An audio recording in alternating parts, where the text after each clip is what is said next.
আলাইকুম, আরেকটি mini blog নিয়ে চলে আসলাম। কালকে বাসায় রান্না করেছিলাম লাল শাক। লাল শাকটা আমি কীভাবে ভাজি করি তাই দেখাবো। প্রথমে লাল শাকে পেঁয়াজ, কাঁচামরিচ, লবণ এগুলো দিয়ে ভালো করে শাকটাকে সেদ্ধ করে নিব। আমি জানি সবাই পারেন লাল শাক ভাজি করতে, এটা অনেক ইজি।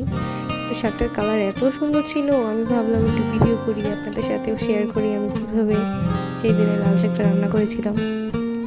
তারপরে দেখতেই পাচ্ছেন শাকটা খুব সুন্দরভাবে সেদ্ধ হয়ে গেছে। আমি কিন্তু শাকটা ঢেকে দিইনি, ঢেকে দিলে কালারটা নষ্ট হয়ে যেত।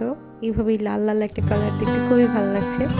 সেদ্ধ করার পরে এখন আমি তেল দিয়ে পেঁয়াজ আর বেশি করে রসুন দিয়ে দিয়েছি, তেলটাও একটু বেশি দিয়েছি, সাথে দিয়েছি শুকনো মরিচ। ভালোভাবে সবগুলোকে ভেজে এখন আমি সেদ্ধ করে রাখা শাকটা দিয়ে দিচ্ছি। খুব ভালোভাবে ভাজি করে নিব, তাহলেই তৈরি হয়ে যাবে মজাদার লাল শাক ভাজি। আমার অনেক পছন্দের শাক লাল শাক। আপনারা কে কোন শাক খেতে বেশি পছন্দ করেন কমেন্ট করে জানাতে পারেন।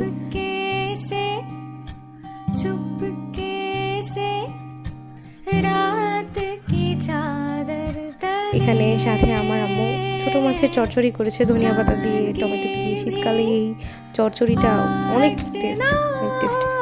সাথে আমি করেছিলাম ডিম ভুনা। এখানে হাঁসি ডিম ভুনা করেছিলাম আমি। শীতে টাটকা টাটকা ধনিয়া পাতা দিয়ে ডিম ভুনা আর গরম ভাত, সেই স্বাদ।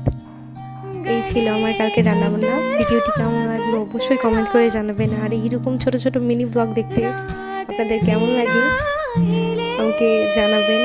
আল্লাহ হাফেজ।